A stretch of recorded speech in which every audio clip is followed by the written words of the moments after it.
तीर्थ के देवता ही आते हैं। स्वयं तीर्थ भी तो एक देव है। मान लीजिए कोई देवता नहीं आए हैं तो वहां के संत के रूप में वह तीर्थ ही सचल रूप धारण करके आया है। अब जगन्नाथपुरी स्वयं तीर्थ है, स्वयं स्थान है, स्वयं भगवान का स्वरूप है। उन्हीं महाप्रभु जगन्नाथ जी का यह जगन्नाथ तीर्थ संत महापुरुषों के रूप में पधारा है और विशेष रूप से चतुर्व्यूह रूप होता है। बहुत ध्यान से सुनिएगा सब लोग। ठाकुर जी विशेष रूप से व्यूह रूप धारण करते हैं। आज हम अवतारों पर चर्चा करेंगे। भगवान के 4 प्रकार के अवतार, 5 प्रकार के अवतार होते हैं, उनमें से जगन्नाथ जी कौन से अवतार हैं सब पे हम चर्चा करेंगे।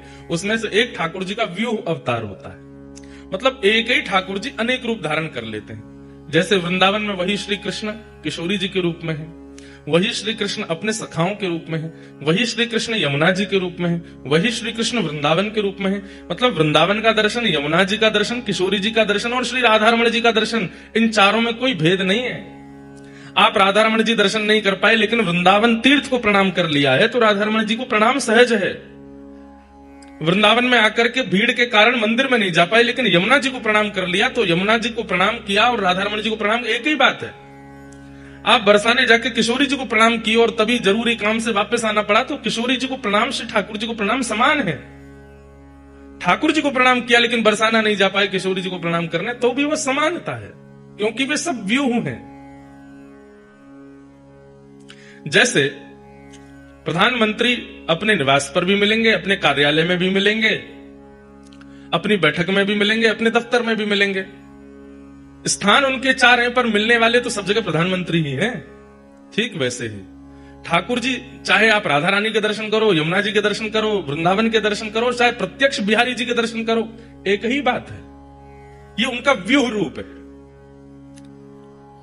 ऐसे ही तीर्थ जो है ये तीर्थ के प्रधान देवता का व्यूह होता है।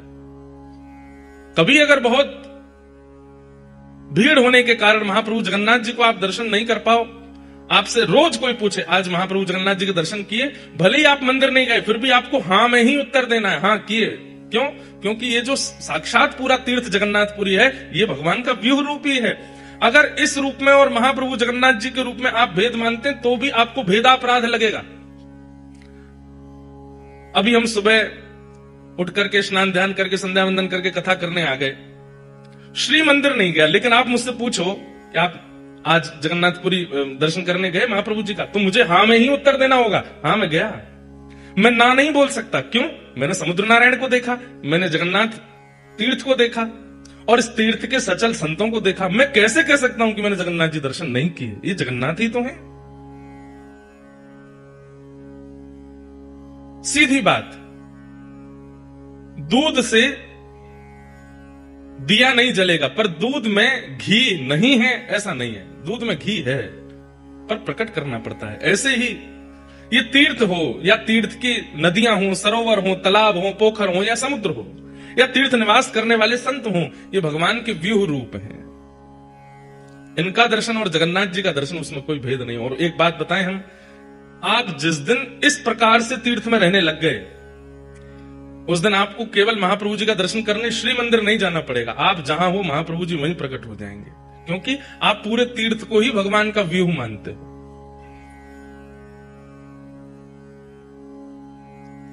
तो ऐसे हमारे सब संत जन कृपा करके पधारे हैं।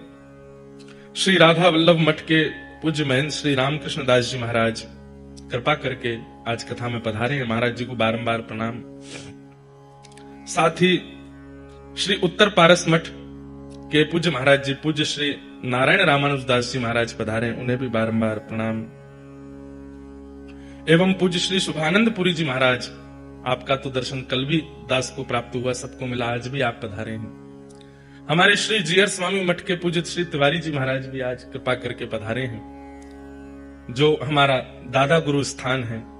और एक बात आप सब लोगों को सुनकर के आनंद होगा, आज बड़ी कृपा करके परम पूजनीय प्रातस्मरणीय हमारे पूज्य गुरुदेव भगवान पूज्य पिताजी महाराज भी वृंदावन से पधारे और आज थोड़ी देर में उनका भी दर्शन प्राप्त होगा, वे भी कथा में पधारेंगे।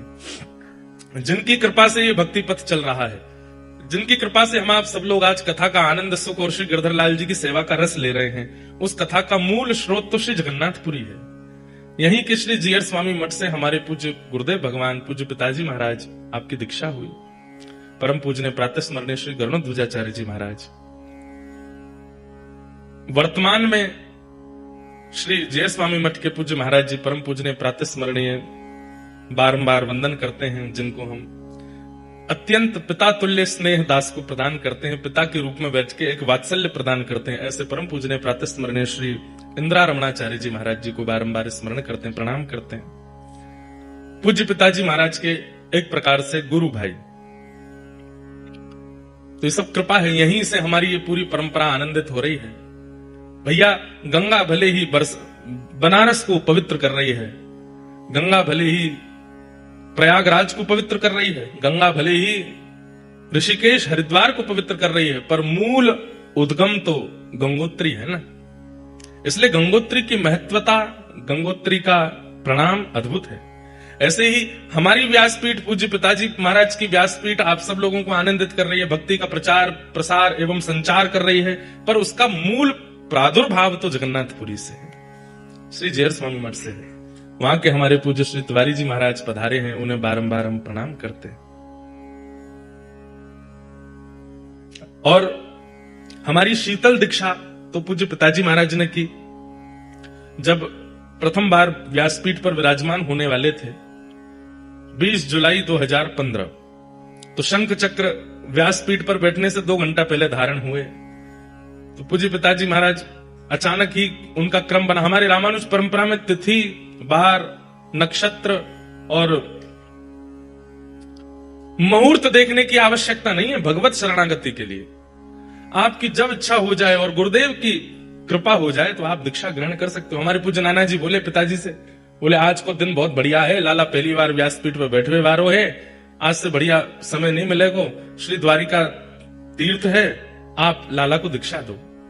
और पूज्य गुरुदेव भगवान पिताजी महाराज ने हमें दीक्षा प्रदान की।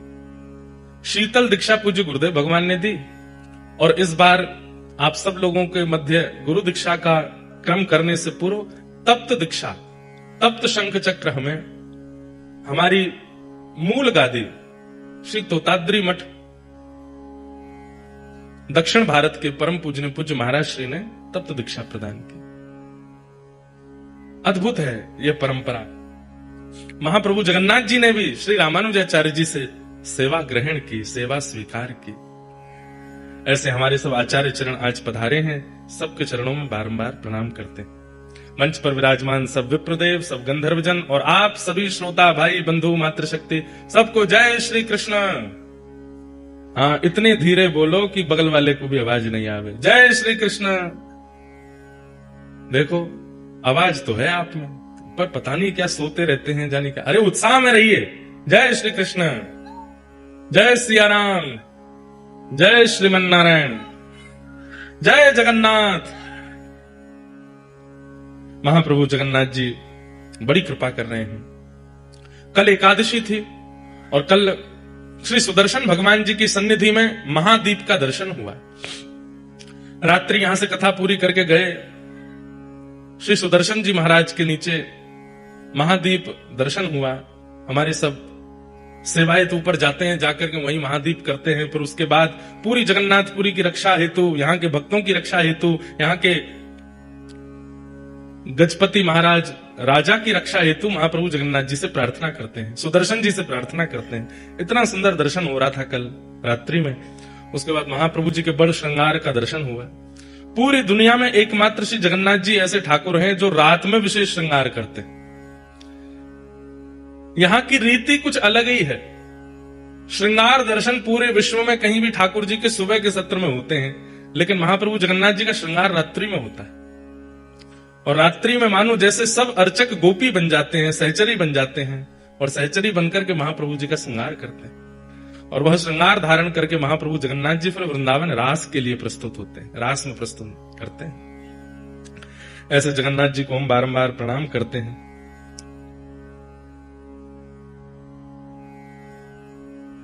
आज कथा का द्वितीय दिवस है।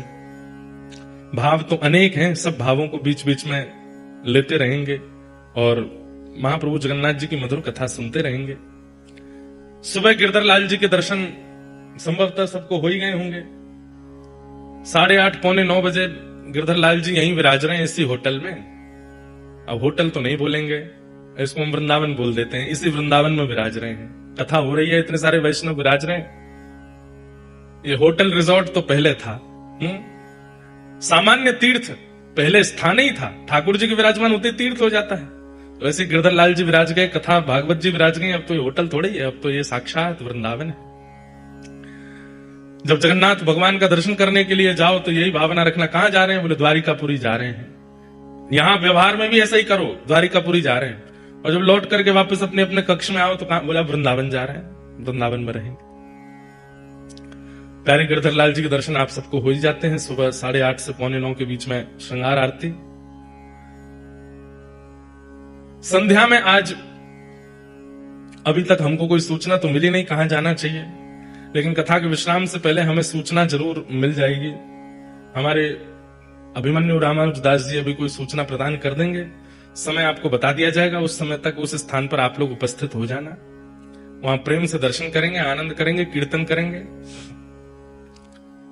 प्यारे गिरधर लाल जी के भी उत्सव यहां होंगे। एक दिन तो नंदोत्सव होगा, 56 भोग उत्सव होगा, और भी शायद रथ यात्रा उत्सव भी ठाकुर जी का यहां पर करने का भाव बनेगा, तो ठाकुर जी रथ में भी विराजेंगे। 12 महीने हैं, लेकिन 12 महीनों में महाप्रभु जगन्नाथ जी के 13 उत्सव हैं।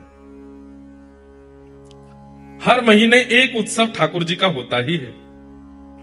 और सबसे पहले उत्सवों का प्रारंभ होता है चंदन यात्रा से। यहां पर उत्सवों को यात्रा कहते हैं। हमारे यहां अक्षय तृतीया के दिन वृंदावन में सारे ठाकुरों को चंदन अर्पित किया जाता है। हमारे यहां उसको अक्षय तृतीया महोत्सव कहते हैं, चंदन उत्सव कहते हैं, पर यहां पर उत्सवों को यात्रा कहते हैं। यहां पर महाप्रभु जगन्नाथ जी चंदन यात्रा से अपने उत्सवों का प्रारंभ करते हैं, क्योंकि हम लोगों का जो नव वर्ष है वो तो नवरात्रि में, चैत्र की नवरात्रि में आता है। उसके बाद महीना प्रारंभ होते हैं हमारे। तो श्री महाप्रभु जगन्नाथ जी का सबसे पहला उत्सव चंदन यात्रा उत्सव होता है। और फिर उसके अनेक अनेक उत्सवों के क्रम है, जिनमें से 2 यात्रा ऐसी हैं जिसमें महाप्रभु जगन्नाथ जी स्वयं पधारते हैं। एक तो स्नान यात्रा और एक रथ यात्रा। इन 2 यात्राओं में महाप्रभु जगन्नाथ जी स्वयं पधारते हैं। बाकी की यात्राओं में महाप्रभु जगन्नाथ जी का चल स्वरूप विराजमान है श्री मदन मोहन जी और श्री रामकृष्ण जी। ये ठाकुर जी के सचल विग्रह विराजमान है भीतर ही। बाकी की यात्राओं में वो ठाकुर जी का चल स्वरूप ही पधारता है। क्योंकि ये भी बात कह सकते हैं कि सारे उत्सवों में महाप्रभु जगन्नाथ जी आए तो कितनी मेहनत हो जाएगी। 2 यात्राओं में ठाकुर जी बाहर आते हैं, उसी में ही महाराज पूरी जगन्नाथपुरी की अर्थव्यवस्था ऊपर नीचे हो जाती है। यहाँ के लोगों की नींदें उड़ जाती हैं, और क्या पूरा प्रशासन शासन भारत के दिल्ली राजधानी तक हिल जाती है जब महाप्रभु जगन्नाथ जी बाहर आते हैं। अगर वो हर उत्सव में यात्रा में बाहर आने लग गए तो फिर तो हो गया काम। इसलिए वो 2 यात्राओं में आते हैं, स्नान यात्रा और रथ यात्रा। बाकी की यात्राओं में महाप्रभु जगन्नाथ जी के चल स्वरूप श्री मदन मोहन जी बाहर आते हैं। और फिर वो यात्रा, उसमें झूला यात्रा होती है, नौका विहार यात्रा होती है, चंदन यात्रा होती है, अनेक अनेक यात्राएं होती हैं। उत्सव प्रिय हैं श्री जगन्नाथ जी। ऐसी यात्राएं यहां पर होती हैं। और आपको बताएं, श्रीनाथ जी का और जगन्नाथ जी का अंतरंग संबंध है। वैसे तो ये एक ही है। श्री राधा रमण जो है वही जगन्नाथ हैं, जो बिहारी जी हैं वही जगन्नाथ हैं, जो श्रीनाथ जी हैं वही जगन्नाथ हैं, जो द्वारिकाधीश हैं वही जगन्नाथ हैं। अलग अलग ठाकुर जी के आनंद रूप है, आनंद सार है। श्री गौड़िया वैष्णव परंपरा में श्री चैतन्य महाप्रभु के पूज्य गुरुदेव आचार्य चरण हुए श्री ईश्वरपुरी जी महाराज, और श्री ईश्वरपुरी जी महाराज के पूज्य गुरुदेव हुए श्री माधवेंद्रपुरी जी महाराज। वे माधवेंद्रपुरी जी महाराज हमारे ब्रजमंडल में विराजते थे, और उन्हीं माधवेंद्रपुरी महाराज को श्रीनाथ जी ने दर्शन दिए थे गोवर्धन में।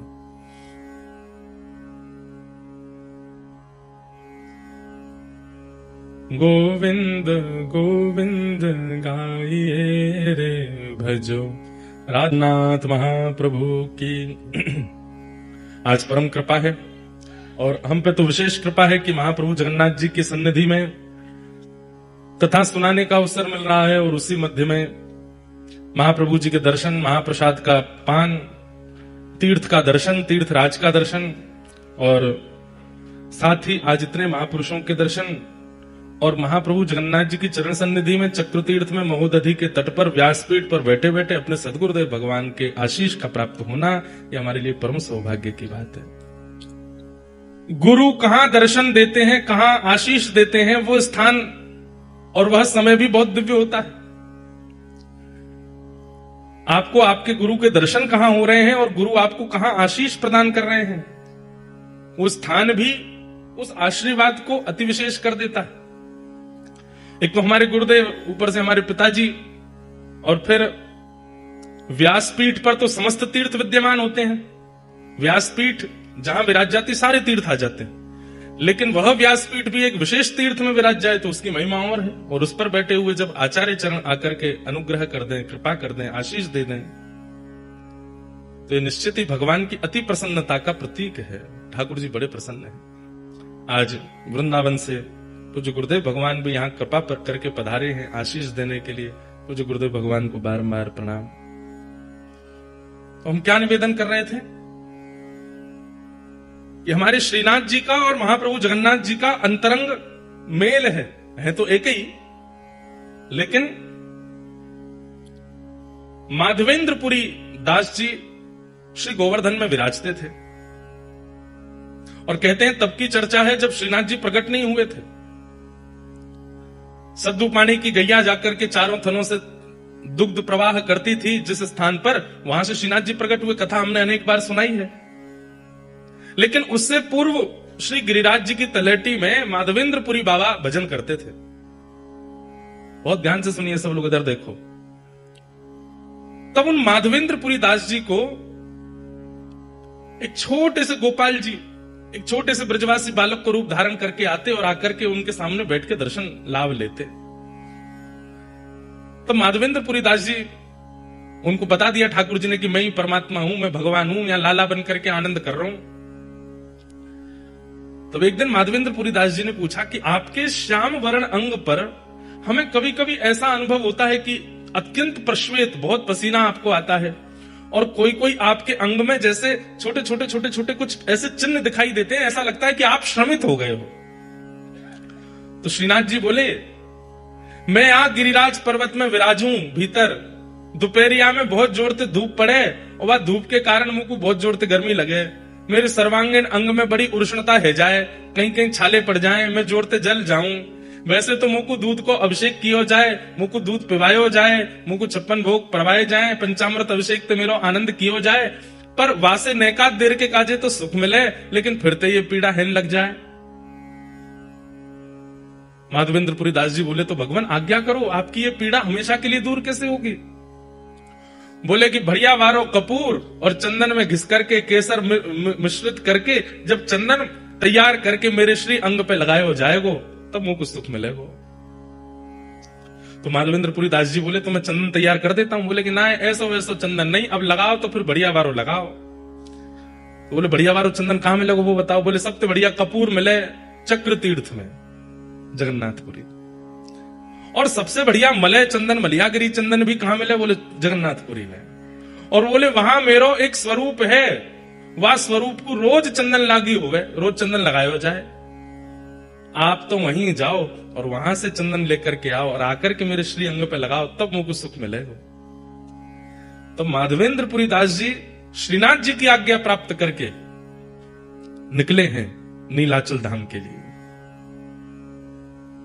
ठाकुर जी के सुख के लिए। देखो एक बात, हम लोग ठाकुर जी की सेवा में कोई भी सामग्री प्रस्तुत नहीं कर सकते, उस सामग्री में भी सर्वश्रेष्ठ सामग्री जो हो, और वो सामग्री भी सर्वश्रेष्ठ रूप से जहां निर्मित होती हो, वही ठाकुर जी की सेवा में लानी चाहिए।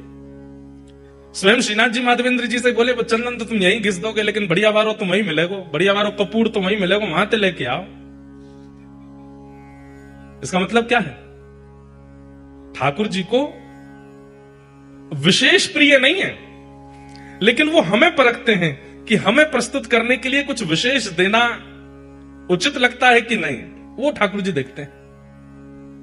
अब चंदन यात्रा पे आप अपने घर पे चंदन घिस के लगा दो ठाकुर जी को, ठाकुर जी कहेंगे ठीक है, काम चलाओ तो कर ही दियो काम, लेकिन आप पूरी उसकी व्यवस्था करो। वहां से जल मंगा रहे हैं, वहां से कपूर मंगा रहे हैं, वहां से केसर मंगवा रहे हैं, 4 आदमियों को भेज के कर रहे हैं, स्वयं जाकर के कर रहे हैं, उससे ठाकुर जी और ज्यादा प्रसन्न होते हैं। देखो मेरे सुख के काजे कितना श्रम कर रहे हो।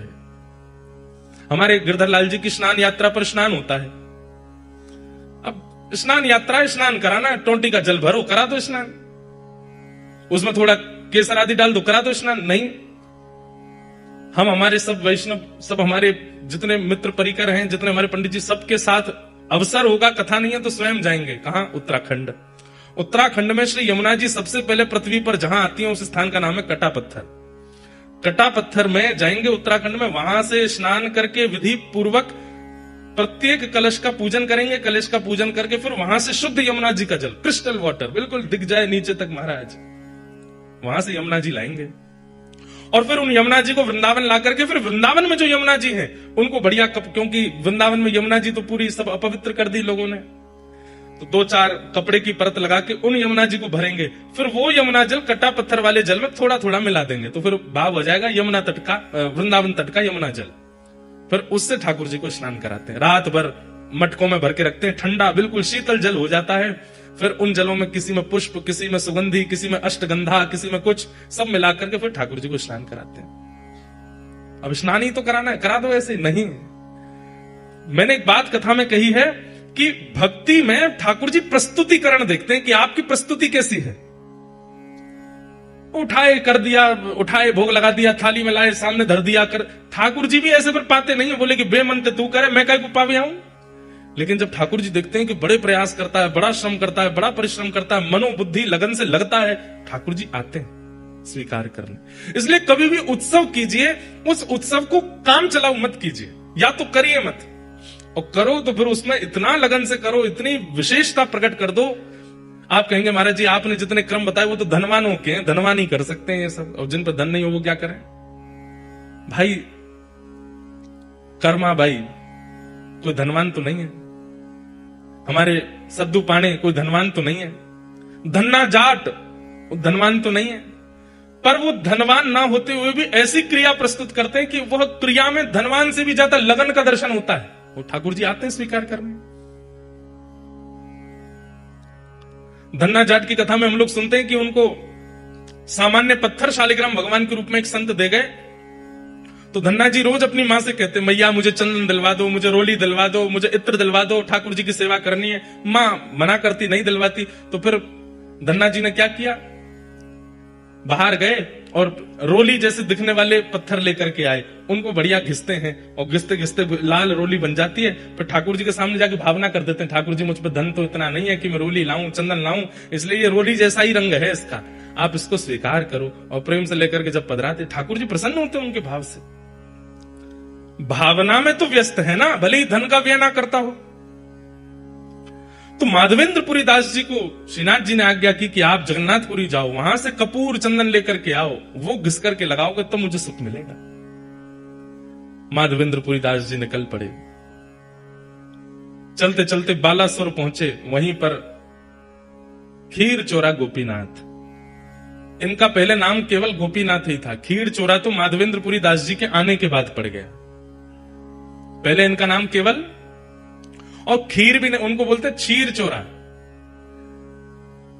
दूध को क्षीर कहा जाता है, इसलिए भगवान किस में विराजते हैं, क्षीर सागर।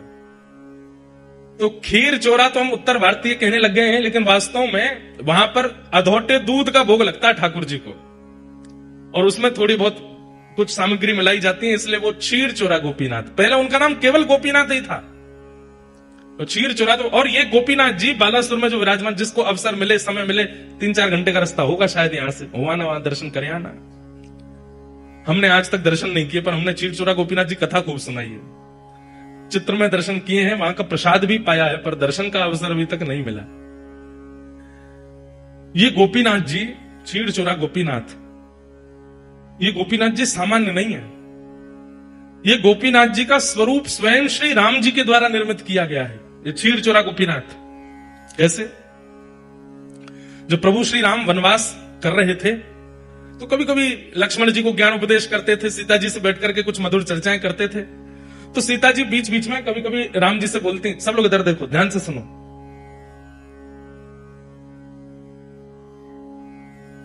राम जी से कहती, हमने सुना है कि आप द्वापर में कृष्ण रूप धारण करोगे। तो राम जी कहते हैं, हाँ कृष्ण रूप तो धारण करेंगे, और हमने यह भी सुना है कि आपके समस्त अवतारों में अत्याधिक सुंदर अवतार आपका जो होगा वो कृष्णावतार होगा, जिसके रूप को देख करके असंख्य गोपियां, असंख्य ब्रजवासी गण जहां से भी आप गुजरेंगे सब आप पर न्योछावर हो जाएंगे, ऐसा आपका रूप होगा, मैंने सुना है। तो राम जी बोले, अब ये तो प्रभु जाने, राम जी भी कोई कम सुंदर थोड़े ही है।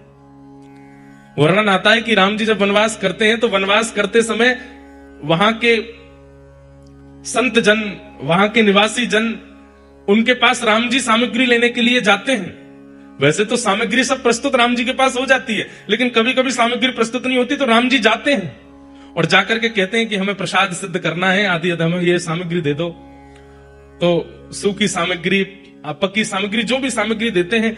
अब उस काल में कोई बड़े बड़े व्यापारी तो होते नहीं थे, सब लोग सामग्री व्यय करते थे, उसका जो धन मिलता था उससे घर चलता था। अब राम जी जब, वो तो वनवासी हैं, उन पर धन तो होता नहीं था, तो सब सामग्री लेते थे। तो सामग्री लेने वाले, अब देने वाले को क्या दें? राम जी के पास कोई मुद्राएं तो है नहीं, तो कहते हैं कि राम जी प्रेम से मुस्कुरा जाते हैं, और जैसे ही राम जी प्रसन्न मुद्रा में मुस्कुराते हैं तो जो सामग्री देने वाले होते हैं वो कहते हैं कि हमको दक्षिणा मिल गई, आप तो सामग्री ले जाओ, आप तो बस मुस्कुरा दिया करो।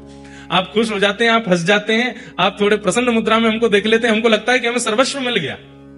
तो राम जी भी कोई कम सुंदर तो नहीं है, एक ही रूप है दोनों, लेकिन कृष्ण थोड़े चंचल ज्यादा है ना, इसलिए उनकी रूप माधुरी अद्भुत है। तो सीता जी बोली, द्वापर में आप कृष्णावतार धारण करेंगे और हमने सुना है कि वो कृष्ण स्वरूप बड़ा सुंदर होगा।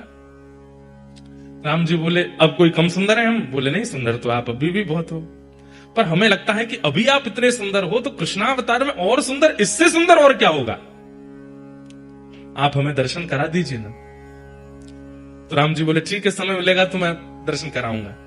तो फिर राम जी नित्य जाते, एक गुफा में एक शिला है, और उस शिला को अपने बाण से ही ठाकुर जी छेद छेद करके अपने द्वापर में प्रकट होने वाले रूप का निर्माण कर रहे हैं, स्वयं राम जी।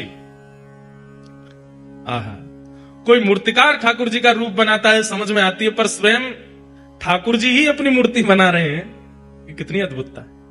हमारे चित्र बना के कितने सारे बालक लाते हैं, पर अपना चित्र बनाने की कभी मन में सोची भी नहीं, और कोई व्यक्ति अपना चित्र क्यों बनाएगा? लेकिन यहां श्री राघव जी अपना चित्र बना रहे हैं। ऐसे नेत्र हैं, ऐसे कान हैं, ऐसी नासिका है, ऐसे अधर हैं, जैसे हैं बिल्कुल वैसे बना रहे हैं, ऐसी ठोड़ी है, और बड़ी लगन के साथ अपने सर्वांगीण रूप को निर्माण कर रहे हैं, जो अभी प्रकट हुआ ही नहीं है, द्वापर में होगा, उस रूप को त्रेता में प्रकट कर रहे हैं राघव जी। किस लिए? सीता जी को दर्शन कराना है। और नित्य शाम तक निर्माण करते और फिर घास फूस से ढक करके राम जी चले जाते। सीता जी प्रश्न करके खुद ही भूल गई कि उन्होंने दर्शन की अभिलाषा की है, और वो ये सोचने लगी कि राम जी दोपहर में गायब होते हैं, रात्रि में आते हैं, जाते कहां हैं, और ये पूरा दिन करते क्या हैं। एक दिन सीता जी के मन में आई कि मैं चुप के देखूंगी ये कहां जाते हैं। पीछे पीछे जाकर के देखा तो एक विशेष गुफा में जाते हैं और शाम तक वहीं रहते हैं, फिर आते हैं। तो जैसे एक दिन राम जी सुबह स्नान ध्यान और अपने संध्या वंदन के लिए नदी तट पर गए, तो सीता जी पहुंच गई उस गुफा में, और देखूं तो सही क्या है। भीतर जाके देखा तो कुछ नहीं दिखा, एक तरफ घास फूस रखी थी। सीता जी सब जगह खोज खोज के देखी तो घास जैसे ही हटाई, आहा, श्री गोपीनाथ जी ऐसे विराज रहे थे, त्रिभंग लली श्याम सुंदर।